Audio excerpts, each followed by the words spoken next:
নমস্কার বন্ধুরা, শ্রাবণীর পাকঘরে সবাইকে স্বাগত জানাই। আশা করি তোমরা সবাই ভালো আছো। আমিও ভালো আছি। আজকে আমি তোমাদের সঙ্গে একটা ডিমের রেসিপি নিয়ে চলে এসেছি। মাংস মাছ ফেলে খেতে হবে এই ডিমের রেসিপিটা। তবে কেমন দেখতে হয়েছে একটু দেখো তো। দারুণ দেখতে হয়েছে, খেতে কিন্তু দারুণ হয়েছিল। তাহলে চলো শুরু করা যাক। ডিমগুলো আমি সব সিদ্ধ করে নিয়েছি, আর ডিমের গায়ে ছুরির সাহায্যে একটু করে দাগ কেটে দিচ্ছি, কারণ টেস্টটা ভেতরে পর্যন্ত কুসুমের মধ্যে গেলে ডিমটা খুব ভালো লাগবে খেতে।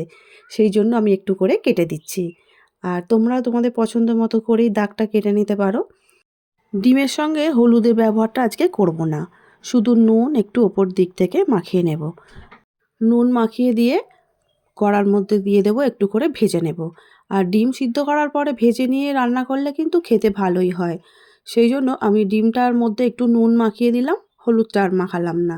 আর এদিকে কিছু সবজি কেটে নিয়েছি দেখো, ক্যাপসিকাম, পেঁয়াজ, টমেটো, আদা, রসুন, এগুলো সব যেগুলো কাটার সেগুলো কেটে নিয়েছি। নিয়ে ধুয়ে জল ঝারিয়ে চলে এসেছি। এখন কড়া বসিয়ে দিলাম আর সর্ষের তেল দিয়ে দিলাম। তোমরা চাইলে রেসিপিটা সাদা তেলেও কিন্তু করতে পারো। সিদ্ধ করে রাখা ডিমগুলো কড়ার মধ্যে দিয়ে দিচ্ছি এক এক করে, আর একটু এদিক ওদিক করে ভালো করে ভেজে নেব।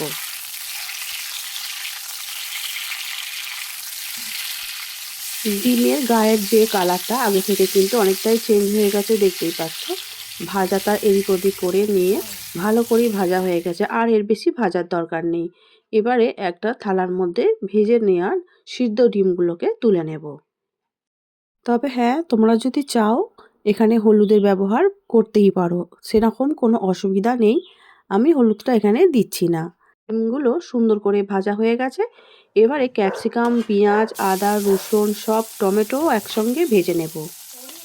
এতক্ষণে কিন্তু বুঝতেই পেরে গেছো তোমরা সব কিছু একসঙ্গে কেন ভাজছি। হ্যাঁ, ঠিকই ধরেছো, এগুলো সব একসঙ্গে ভেজে নেব হালকা করে, তারপর ঠান্ডা করে মিক্সিতে একটা ভালো করে পেস্ট বানিয়ে নেব।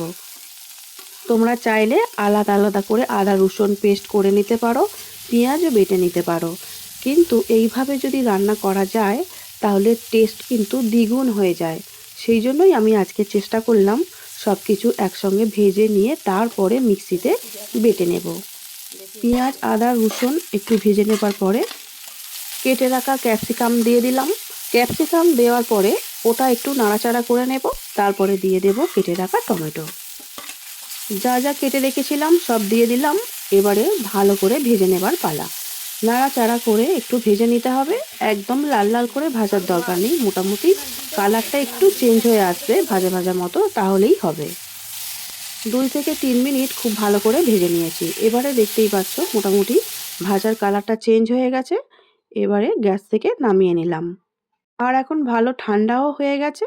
ঠান্ডা করে নেবার পরে মিক্সিং জারের মধ্যে দিয়ে ফাইন পেস্ট একটা বানিয়ে নিতে হবে।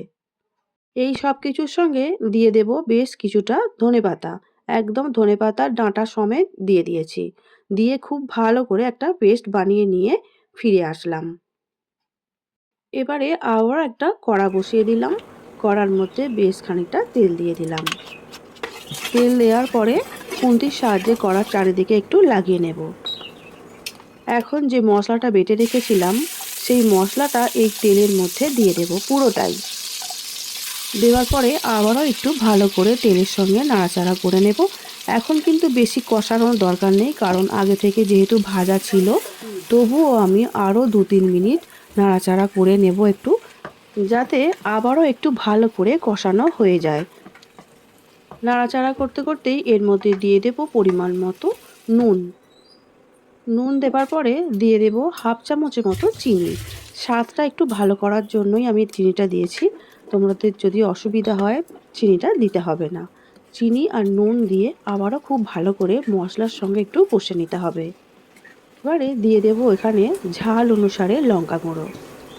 লঙ্কা গুঁড়ো দিয়ে আবারও একটু নাড়াচাড়া করে নিচ্ছি। লঙ্কা গুঁড়োটা অবশ্যই তোমাদের নিজস্ব ব্যাপার, চাইলে কিন্তু মশলার সঙ্গে কাঁচা লঙ্কাও পেস্ট করে দেওয়া যেতে পারে।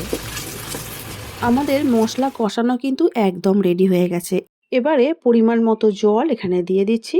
জল দিয়ে মশলার সঙ্গে খুব ভালো করে মিশিয়ে নিতে হবে। তারপরে আবারও একটু জল আমি এখানে অল্প করে দেব, কারণ ডিমগুলো যাতে জলের মধ্যে ভালো করে মিশে যায় ঝোলের সঙ্গে, সেই অনুযায়ী তো দিতে হবে। আবারও একটু জল দিয়ে মিশিয়ে নিলাম। ঝোলটা একটু টেস্ট করে দেখলাম নুনটা একটু কম আছে, সেই জন্য আবারও সামান্য করে একটু নুন দিয়ে দিলাম। এবারে যতক্ষণ না ফুটে আসে ততক্ষণ অপেক্ষা করতে হবে। খুব ভালো করে ফুটিয়ে নিতে হবে ঝোলটাকে, কারণ ঝোলটা সিদ্ধ করলে তবেই খেতে ভালো হয়। যে কোনো রান্নার আগে ঝোলটাকে খুব ভালো করে ফুটিয়ে নিতে হবে। তারপরে ঝোলের মধ্যে ডিম, মাছ, মাংস যেমন যা ইচ্ছা দেয়া যেতে পারে, তাতে কিন্তু খেতে খুব ভালো হবে। আমিও এখানে ঝোলটাকে ২-৩ মিনিট খুব ভালো করে ফুটিয়ে নিয়েছি। তারপরে দিয়ে দিলাম ভেজে রাখা ডিমগুলো, আর এর মধ্যে দিয়ে দিলাম হাফ চামচের মতো গুঁড়ো গরম মশলা। একসঙ্গে সবকিছু দেওয়া হয়ে গেছে, এবারে খুব ভালো করে ফুটিয়ে নিতে হবে। ডিমের এই রেসিপিটা অনেকটাই ঘন হয়ে গেছে, গ্রেভিটা দেখতেই পাচ্ছ। সব শেষে হাফ চামচের মতো একটু বাটার দিয়ে দিলাম। এই বাটারটা দিলে আরও ভালো খেতে লাগে, সেই জন্যেই এখানে বাটারের ব্যবহার করেছি। তোমরা চাইলে কিন্তু এখানে ঘিয়ের ব্যবহার করতে পারো, আর নাও যদি চাও কিছুই ব্যবহার করতে হবে না, যা দেওয়া আছে সেটা দিয়েই যথেষ্ট। আজকে আমার ডিমের কারি কিন্তু বানানো একদম রেডি হয়ে গেছে। আজকে আমি যেভাবে ডিমের কারিটা বানালাম তোমাদের কেমন লেগেছে অবশ্যই কমেন্ট করে কিন্তু আমাকে জানাবে, কারণ তোমাদের কমেন্ট পড়তে আর উত্তর দিতে দুটোই কিন্তু আমি খুব ভালোবাসি। এখন একটা সার্ভিং প্লেটের মধ্যে তুলে নিচ্ছি। আমার মতো করে ডিমের কারি অবশ্যই বাড়িতে বানিও, সবাই খেয়ে খুব খুশি হবে, আর তুমিও খাইয়ে খুশি হবে। রুটি, পরোটা, ভাত যে কোনো সঙ্গেই কিন্তু এইভাবে ডিমের কারি দারুণ জমে যায়।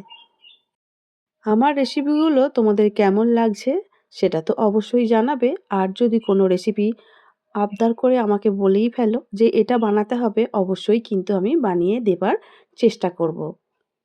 আর যদি কোনো ভুল হয়ে থাকে অবশ্যই সেটা আমাকে জানাবে, কারণ ভুল তো মানুষ মাত্রেই হয়, আমারও তো হতেই পারে বলো ভুল। তবে আমি সেই ভুল শুধরে নেবার চেষ্টা অবশ্যই করব। আমি বানিয়েছি, বাড়ির লোক খেয়ে কিন্তু খুবই খুশি হয়েছে, আর সবাই কিন্তু বলেছে দারুণ খেতেও হয়েছে। হ্যাঁ বন্ধুরা, দেখতেও কিন্তু খুবই সুন্দর হয়েছিল। ডিমের এইভাবে রেসিপিটা প্লেটে সাজানোর পরে এত সুন্দর দেখতে হয়েছিল, মনে হচ্ছিল যেন আজ খাবোই না, এইভাবে সাজানো থাক, দেখতেও অপূর্ব লাগছিল। কিন্তু কিছু করার নেই, জিভ তো শোনে না। দেখতে ভালো হয়েছে বললে কি হয় বন্ধুরা? তাহলে চলো একটা কেটে ডিম খাওয়াই যেতে পারে। হুম, দারুণ হয়েছে খেতে। অবশ্যই তোমরা বানিও কিন্তু, না হলে লস হয়ে যাবে। আজ তাহলে আসছি বন্ধুরা, সবাই খুব ভালো থাকবে, সুস্থ থাকবে। দেখা হবে পরবর্তী ভিডিও নিয়ে। এতক্ষণ আমার ভিডিও দেখার জন্য অসংখ্য অসংখ্য ধন্যবাদ আমার সব বন্ধুদের।